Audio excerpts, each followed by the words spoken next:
হে নবী, বল, হে কিতাবীরা, এসো, আমরা আমাদের কিতাবের অভিন্ন কথায় একমত হই। কথাটা খুব সহজ। আল্লাহ ছাড়া কারো উপাসনা করব না, আল্লাহর সাথে কাউকে শরিক করব না, আল্লাহ ছাড়া কাউকে বা কোনো মানুষকে প্রতিপালক বা প্রভুরূপে গ্রহণ করব না। যদি তারা এ বিষয়ে একমত হতে না চায়, তবে তাদের সুস্পষ্টভাবে বলো, তোমরা সাক্ষী থাকো, অবশ্যই আমরা আল্লাহতে সমর্পিত হয়েছি। হে কিতাবীরা, ইব্রাহিমকে নিয়ে কেন তোমরা তর্ক করো? তাওরাত ও ইনজিল তো তার অনেক পরে নাজিল হয়েছে। তোমরা কি তোমাদের সহজাত বিচার বুদ্ধিও ব্যবহার করবে না? তোমাদের জানা বিষয়ে তর্ক করলে ঠিক আছে, কিন্তু যে বিষয়ে তোমাদের কোনো জ্ঞান নেই তা নিয়ে বিতর্ক করছো কেন? প্রকৃত জ্ঞান তো আল্লাহর কাছে, আর তোমরা এ বিষয়ে কিছুই জানো না। ইব্রাহিম ইহুদিও ছিল না, খ্রিস্টানও ছিল না, শরিককারীও ছিল না। সে ছিল একনিষ্ঠভাবে আল্লাহতে সমর্পিত। ইব্রাহিমের অনুসারীরা, আর হে নবী, তুমিও তোমার অনুসারীরাই মানুষের মধ্যে ইব্রাহিমের ঘনিষ্ঠ জন। নিশ্চয়ই আল্লাহ বিশ্বাসীদের অভিভাবক। কিতাবীদের একটি দল তোমাদের পথভ্রষ্ট করতে গিয়ে নিজেদেরই বিপদগামী করছে, কিন্তু ওরা তা বোঝে না। হে কিতাবীরা, তোমরা কেন আল্লাহর বাণীর সত্যতাকে অস্বীকার করছো, যেখানে তোমরাই তার সাক্ষী? হে কিতাবীরা, তোমরা সত্যকে মিথ্যার সাথে কেন মেশাচ্ছ? জেনে শুনে কেন সত্য গোপন করছ? কিতাবীদের এক দল অন্য দলকে বলল, এ নবীর প্রতি বিশ্বাসীদের জন্য যা কিছু নাজিল হয়েছে, দিনের প্রথম ভাগে তার উপর বিশ্বাস করো, আর দিনের শেষ ভাগে তা অস্বীকার করো। এ কৌশল হয়তো বিশ্বাসীদের বিভ্রান্তিতে ফেলবে, তারা তাদের বিশ্বাস থেকে দূরে সরে যাবে। অবশ্য ওরা পরস্পরকে বলে, নিজ ধর্মের অনুসারী ছাড়া অন্য কাউকে বিশ্বাস করো না। হে নবী, বল, আল্লাহ নির্দেশিত পথই একমাত্র পথ। একদিন তোমাদের যা দেয়া হয়েছে তা যে কাউকে দেয়া হতে পারে।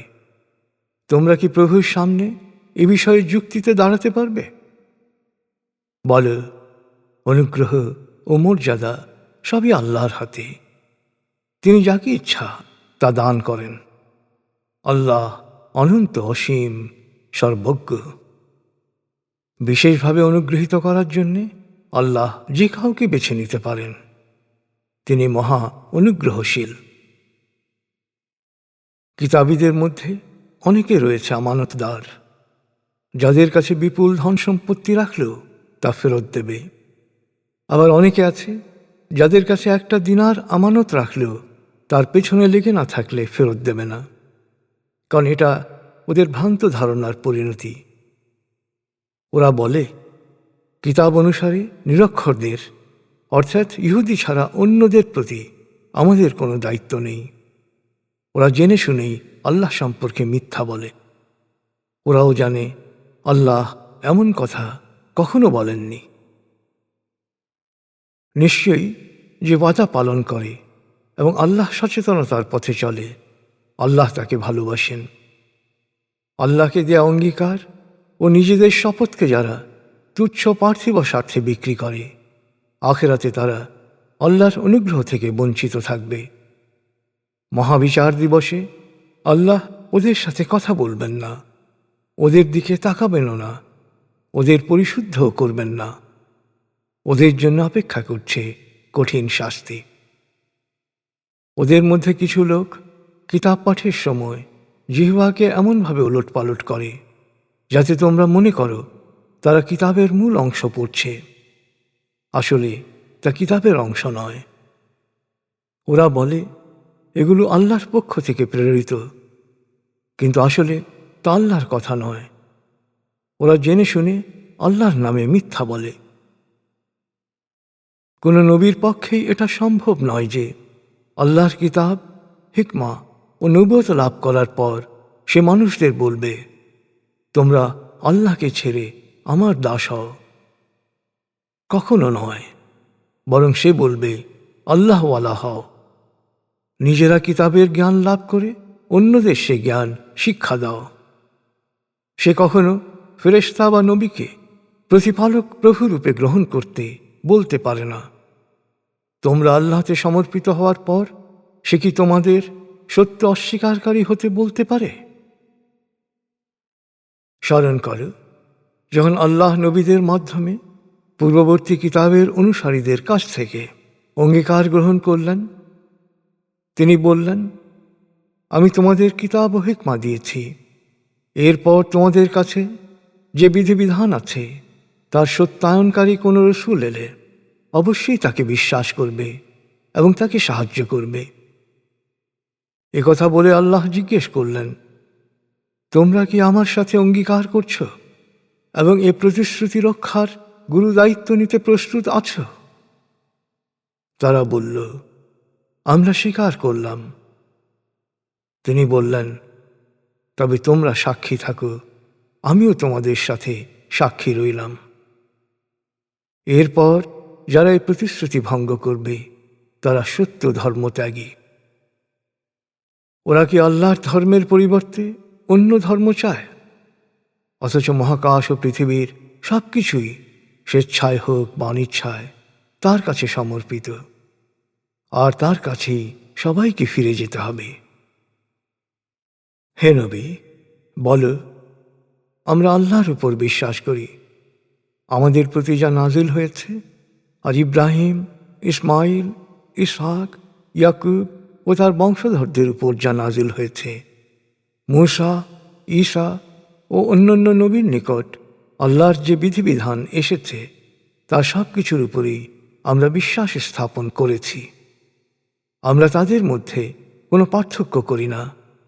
আমরা আল্লাহতে সমর্পিত। আর কেউ আল্লাহতে সমর্পিত হওয়া ছাড়া অন্য কোনো ধর্মবিধান গ্রহণ করতে চাইলে তা কবুল হবে না। সে আখেরাতে ক্ষতিগ্রস্তদের অন্তর্ভুক্ত হবে। একবার বিশ্বাস স্থাপন করার পর যদি কোনো সম্প্রদায় সত্য অস্বীকার করে, তবে আল্লাহ তাদেরকে কিভাবে সৎ পথের সন্ধান দেবেন?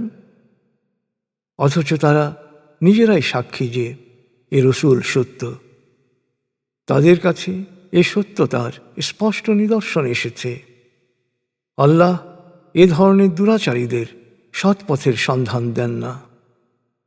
আল্লাহ, ফেরেশতা ও সৎকর্মশীল মানুষ সকলেরই লানত ওদের ওপর। এটাই ওদের কর্মফল। ওরা লানতগ্রস্ত অবস্থায় থাকবে চিরকাল। ওদের শাস্তি হালকা করা হবে না, কোনো বিরতিও পাবে না। তবে কেউ যদি তওবা করে এবং নিজেদের সংশোধন করে তাহলে ভিন্ন কথা।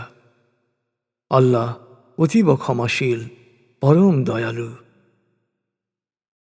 যারাই বিশ্বাস স্থাপন করার পর আবার সত্য অস্বীকার করে এবং যারা এ সত্য প্রত্যাখ্যানে অভ্যস্ত হয়ে ওঠে, তাদের তওবা কখনো কবুল হয় না।